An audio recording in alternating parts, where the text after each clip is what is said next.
everyone, in today's episode we'll be ditching the sprints and ball work and instead be talking all about our mindset with Nikala Smith.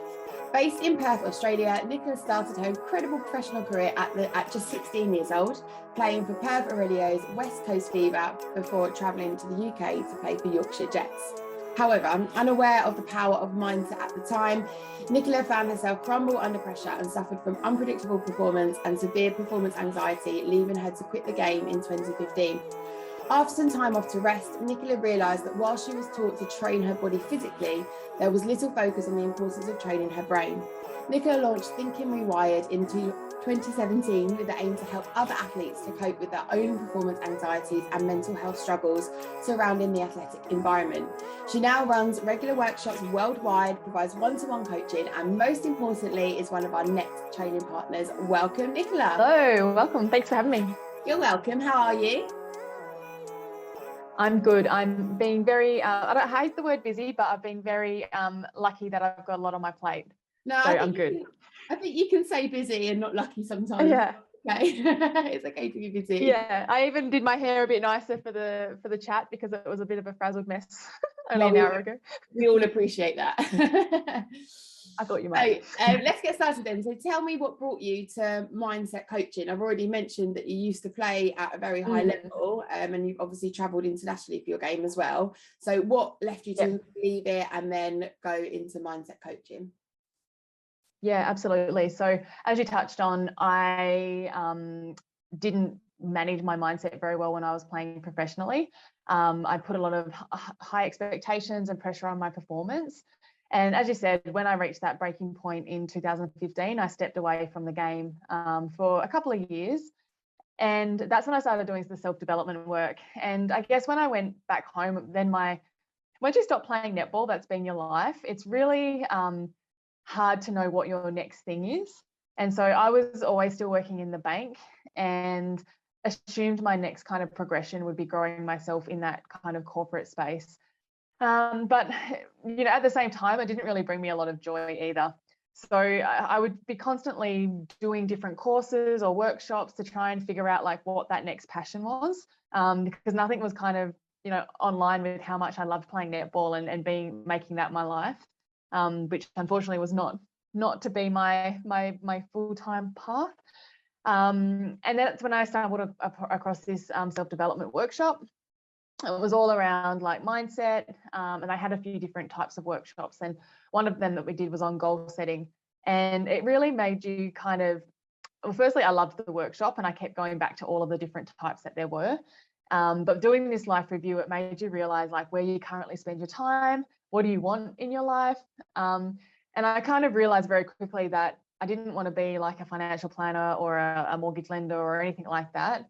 But I was really loving this mindset space and linking that to my other passion being netball, knew there wasn't a lot of that going on. So you kind of realize, well, if I don't want to be doing that, I need to spend less time, you know, trying to progress myself at work and then spending more time doing the things I want to do. And that's when kind of Thinking Rewired came about. I, you know, pulled the brakes on my development at work and then just really started to focus on this, and it's been a bit of a slow burn, especially when you're still working full time, but I really feel over the last couple of years like that momentum is really starting to pick up, and I think a lot of athletes, coaches, clubs, teams are really putting a lot more value on the holistic approach of their athletes and not just you know, performance and skills. So yeah, that's what brought me to Thinking Rewired. Yeah, I love that. I love that you've kind of taken something that was really horrible for you and like switched it on the head and used it to like help others. And I think that you're completely right that we try and like when you're an athlete, that is your whole life, isn't it? And you're consumed by it. So when that goes, it's hard to find something to replace it. So it's great that you went into your banking, you tried to develop, but you were just like, look, this is unexplored and we need to like help. And you're doing an amazing job with all the courses and things that you're putting on in the workshops.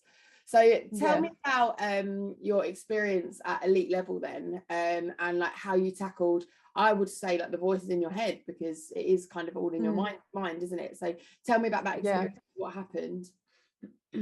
Well, yeah, definitely not very well. So particularly in my teens to my early mid-20s, I always thought that what we thought was truth. So whatever the thoughts I was saying, like I'm not good enough, I've played terrible, I'm, not a good player. Or it's even the other voices that are like, oh, what is that? Like, if I'm not performing, what are they thinking about me? I'm not living up to my, my reputation, those kind of things. And yeah, I didn't have any skills or tools or knowledge of any of those things when I was playing, until, I stopped playing. And that's when I guess I started to do a lot of work, and it really quite often just kept reflecting back on my career, and realizing that, I was really my worst critic. And even when I play now, I'm still my worst critic, but you can be a little bit more objective and not let it have as much impact on you.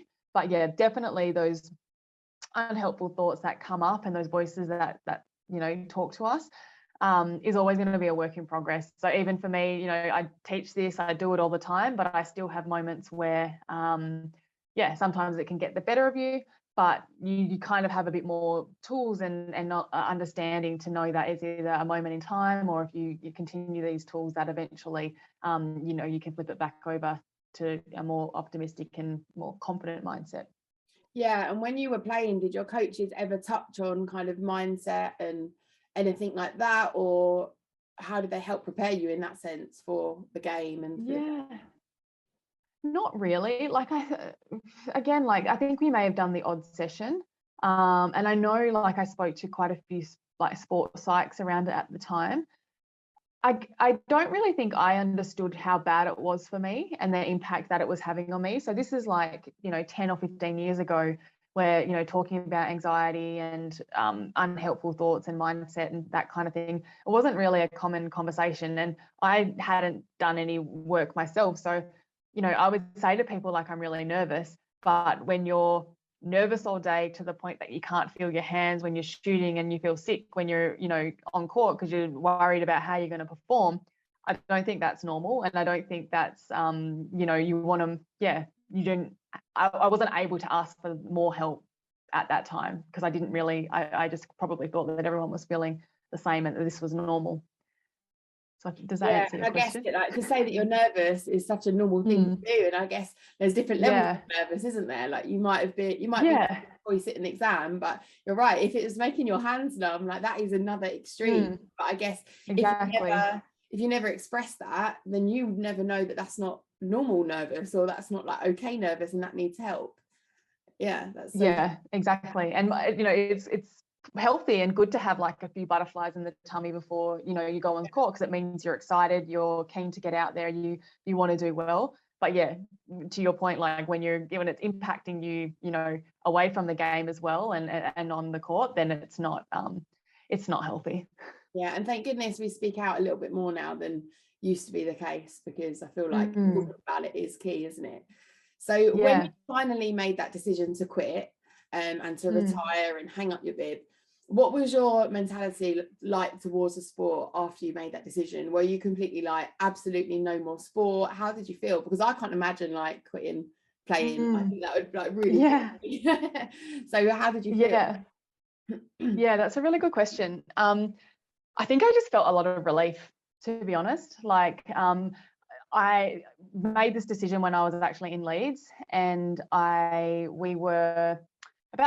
started the season off okay, and then about halfway through the season was when my mindset really started to unravel, and I just felt sick often. Like I would be thinking again about shooting all day, and it probably didn't help because you were over there as an international athlete. Like you weren't busy throughout the day, so you were thinking about playing and training and all day.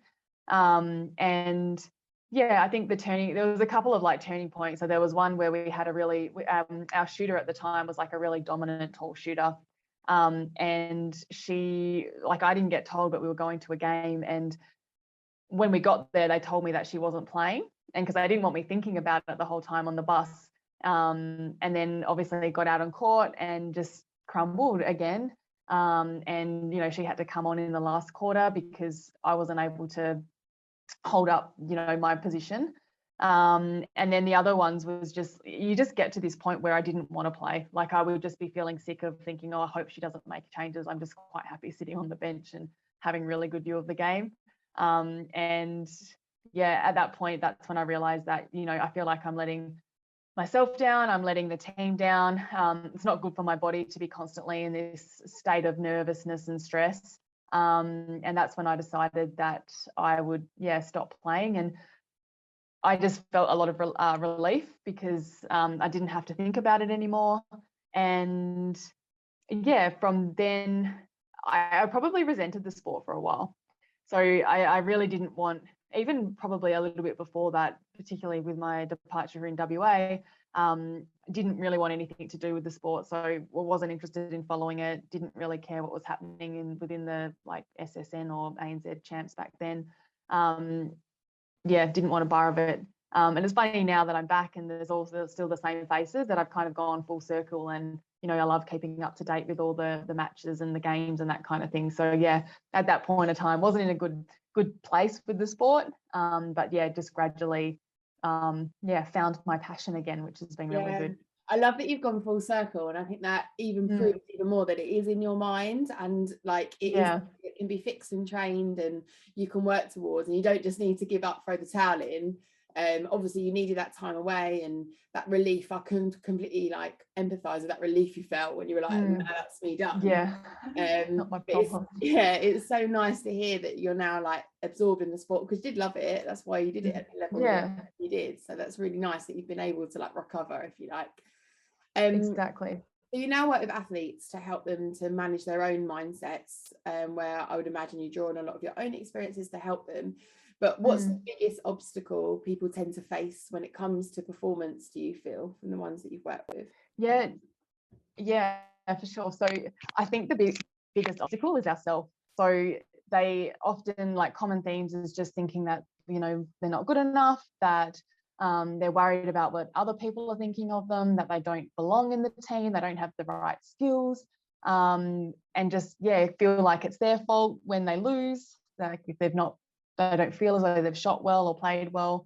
That is, definitely, again, like ourselves, our mindset is the thing that really stops us from playing the best version of ourselves. And it's really sad, particularly when you see players that and you see them play and they play amazing, and then you have these kind of conversations and they have all these like negative views of themselves and how they've played, and you just gobsmacked, because from your perspective and what you can see, you can see that they're amazing and that they're actually really talented and gifted, and then for them to walk away and think that they have this that their perception of themselves is not even close to what they are, is really sad, because it just shows that they could be so much more powerful and more of a threat on court. But again, we're just stopping ourselves. Yeah, it's almost like self-sabotage, isn't it? Because if you know you're not strong enough, you go to the gym. If you know you're not getting your shots in, you put your shooting practice in. And it's almost like, and this actually brings me really nicely onto my next point, we're not training our heads, and it's just as important. I get so sad when I'm coaching. I have a under 12 team, and when I'm coaching them and at the end they're like, oh, we lost because I threw away that ball, or we lost because I didn't get a shot in. And it makes me so sad, because I'm like, but look at all the amazing things that you've done. And like that one thing is what they tend to focus on. And I make them give me reflections at the end of the game of how they feel they went. And they always can tell me the negative things. They can never, ever tell me what they did well. And I'm like, goodness, were we not watching the same game, or were we not involved in the same game? It's so frustrating.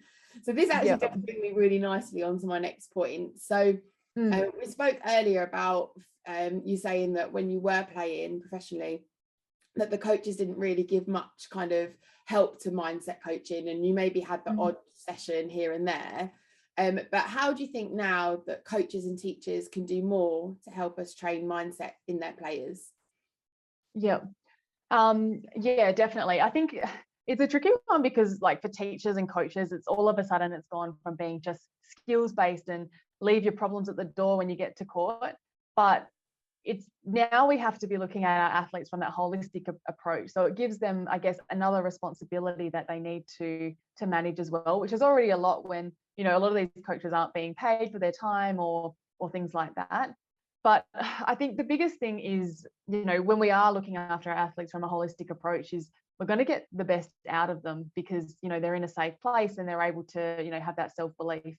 I think the biggest thing is if you're a coach and a teacher, and you notice, like if you know that your shooter is a consistent shooter, and then all of a sudden she's not performing, or she's having quite a few games where she's not quite hitting the mark, it's not necessarily, potentially there is some technique or skill-based feedback that you can give, but it's probably something that's going on in their head.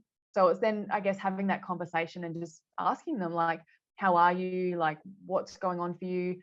Is there anything that's impacting you right now? So that way you can have that more vulnerable conversation to then, work through whatever that thing is, that mindset block that's there, and then supporting them. I know, like as a shooter, we had a session not that long ago, and one of the girls would say that she's like, oh, I just don't feel like I belong in this team. I don't feel like I'm good enough. And everyone's heart was just like, yeah, my heart's no, going like, yeah, like you're meant to be here. You're in the team for a reason. And she felt so good after that session. And then weeks later, like she plays in my team, and her confidence on court just grew exponentially, and she just like absolutely killed it the weeks to follow, because she just, all of a sudden, that thought that was telling her that she didn't belong in the team and everyone thinks she doesn't deserve to be here was not there anymore, and she was able to just focus on playing and playing well. So yeah, I guess in answer to your question, it's just being able to have those conversations. And there's, with all of us, there's always something kind of going on behind the scenes. So being able to have that connection and that, I guess, frequent touch point if things are going up for them or in their personal life, and just having that conversation. Yeah, I like that. It's just opening up the conversation, isn't it, all the time, and making that environment where players feel, I guess, like they can say, I'm off my game today because of this, and then you can talk through it or whatever, rather than letting it get to the point where they can't play because of how they're feeling.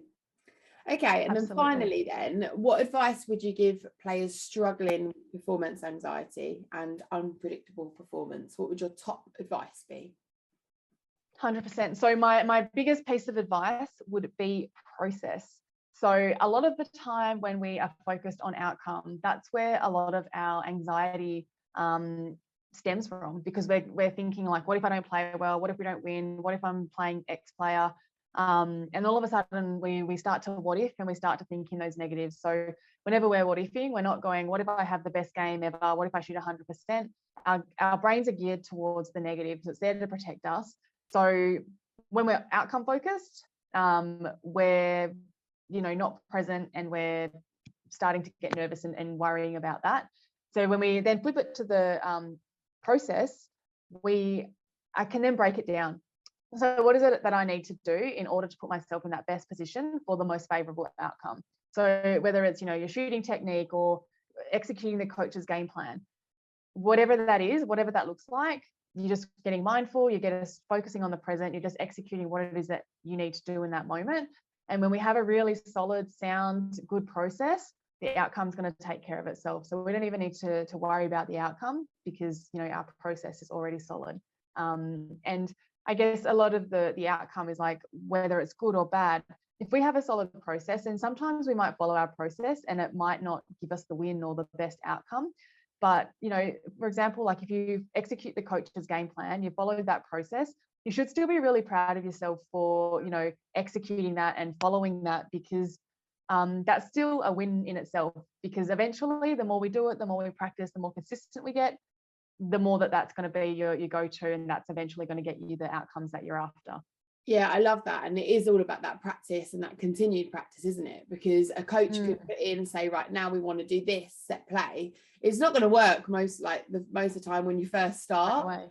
Because you get used to it. And it's the same with games. You just need to take every game as it comes, I guess, and not panic about what's happened before or afterwards. And like you say, just play the game. Yeah, absolutely. So now I'm going to go onto some viewer questions. So I put up a little question box on Instagram, and these are the questions I got back. So number one says, when my shots don't go in, I want to give up. What can I do on court to step out of it? Yeah, I resonate with this one hard. I thought you might. Yeah. So I get it. Like when you're missing shots, you don't want to take shots. And I guess my biggest piece of advice is that even when you're missing shots, you've got to keep going to post. So the more that you try to avoid the shot, you're never going to get back in your rhythm. You're never going to get back in your routine. One thing I teach in my sharpshooters workshop is understanding your shooting process. So what is it that you need to do to put the ball in the hole? Like whether it's bending your knees or your elbows, is it the flick? Is it making sure that you have a breath before you take your shot? What is your unique process? And then getting familiar that when a shot is missed, try and analyze it. If you've missed a couple, if it's just one, I wouldn't overthink it. But if you've missed a couple, it's then going, okay, why my shots are currently falling short? Maybe I'm not bending my knees enough. So we want to be able to self-correct on court, and that might then mean that you might miss your next couple while you're figuring that out, but you have to keep taking the shot. So as you're figuring that out, you need to keep going to posts, and then eventually those shots will start to fall, and then you'll be back in it. So appreciate that it can be really hard because you have this pressure and expectations on you, but for your own growth and benefit, you got to keep taking the shot and get familiar with your process. Yeah, I love that. Self-correcting is something I teach when I do one-to-ones with players, because I think as shooters, you do have a lot of pressure on your shoulders and you've got to get the shot in. So you've got to be able to correct your game as you're going along. And I love that. You just got to keep shooting, because you're right. The more you avoid it, the more the defenders will be on you because they see it. So you've got to kind of have that game face, haven't you? And just keep going. Yeah. And go push through it, basically. Nice. So and then they just won't see you as a threat. Yeah, exactly. And so question number 2, how can I cope with being on the bench? So I presume this is from a player that's spent a lot of the season on the bench. So how can she cope with that? Yeah, I think it is a tough one. No one likes to sit on the bench. We all want to play, but I think it's really important that sometimes it's just part of your journey and part of your kind of growth and development. It helps you build a lot of resilience as well, because you're persisting and like pursuing corp time even when things aren't happening. My top tip would be that when you're on the court, so whenever coaches or selectors are looking at athletes that they want in their team, they want team players. They don't want a bunch of individuals that just have really great skills. They're going to be looking at a team from a holistic approach, and that includes those athletes that also sit on the bench. They don't want people that are sour sitting on the bench, because that doesn't bring good team morale in general. So my suggestion would be, like, if you are spending time on the bench, it's about watching your person in your position and watching their defenders, and depending on where you're playing, watching their opposition, and just making notes and being that team player that at quarter time, if you're the person that's in your position, it's giving them feedback, it's giving them tips and things that they can try differently. And if you get the call up, then you know what you need to do when you go up on court. And so I appreciate that sitting on the bench is not a good thing, and well, it is a good thing at times, but it's not fun when you want to play. But I guess it's looking at the big picture. It's part of your growth and development, and you want to be that team player that when you do get the call up, that you are ready to go, and understand that it's building that resilience. If everyone had everything given to them easily, we wouldn't. You'll enjoy it a lot more. Again, it's that process. So your journey is what's most important. And when you've had struggles, setbacks, time on the bench, when you actually get your outcome that you're after, you're going to be so much more grateful, because you know how hard you've worked to get to that point. Yeah, I completely agree. I talk a lot to players about being on the bench, and I actually think you've got to see it as a privilege, because while you're on that bench, you can watch the game, you can see what's going on, which is the starting 7 never got. They had to figure it out on court. Whereas when you get that call up, you're on, you know what's going on, and you can go and smash it. And I think that you're right. It's completely part of your development and part of the process. And you have to be that team player. But playing is a privilege, right? Everyone's had their time. Yeah, playing is a privilege, and I know we all want to play, but actually being part of the team is going to the training, doing the strength stuff, doing the mindset work, whatever it might be with your team, and then the game is just a small part of that, but it's the one that we put the most pressure on and we want the most. Okay, final question then. So this one comes from a mum. It says, my daughter loves training but is too scared to play a competitive game. How can I help her? Yep. So my first kind of question is, I wonder, like, what is it that she's scared about? Is it that she's worried of that she's not good enough, or that everyone's too hard? Or so I guess the angle of what to talk about. But I guess my biggest thing would be starting small. So just introducing into, little snippets, maybe just scratch matches where there's no pressure. And then the next thing would be just building that expectation that there's no expectation. So again, depending on what her worry is just knowing that, you know, it's not about winning. I don't care how you play or whether you, you know, beat your opponent. My only expectation is that you go out there and have fun. And so just removing any kind of, I guess, negative association with it. So I don't know if that's helpful because I don't really know, what her concern is about not playing. But I think, the key focus is just making sure that you're out there having fun and there's no expectation that you're going to, you know, absolutely kill it. The only thing we want you to do is enjoy it.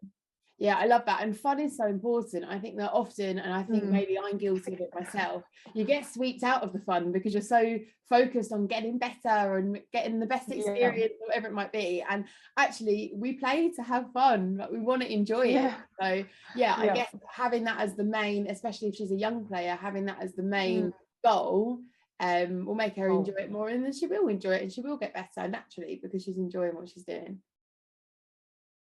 100%. Yep, agreed. Great. So I've picked your brain. Now I'm going to give you some quick fire questions. So you just have to answer as quickly as possible. It's going to be like a this or that style. Excellent. Are you ready? Okay. I'm ready. Quick fire with Nikala. Morning training or evening training? Morning. Shooting practice or ball and wall? Shooting. Coffee or matcha? Ooh, tough one. Coffee. Summer or winter? Summer, easy. Breath work or journaling? Breath work. I thought you were going to say journaling. Team practice. I don't journal. Team practice or solo practice? Interesting one. Solo. And last one, daily lists or daily gratitudes? Ooh, daily gratitudes. I would go daily list. I'm such a list person. I was like, actually. I can't tick it off. Here's my list. I'm the same. I've got lists everywhere. Well, thank you so much for joining us. It's been a pleasure speaking to you, and hopefully people have been able to get something out of it to help with their own mindset. If people want to get in touch with you or follow your journey, where can they find you? Yes, so I mostly hang out on Instagram and Facebook. So thinking_rewired is my Instagram handle, and Thinking Rewired maybe at Facebook, but you'll find me if you type in Thinking Rewired. Perfect. And there's lots of courses and things that Nikala does that I really encourage you to have a look at. So that's it for our time, Nikala, today. Thanks for listening to the Net podcast. I'll see you again next time with more tips and interviews to help you learn, train and perform like an athlete. See ya! Living life every day, late at night, not okay.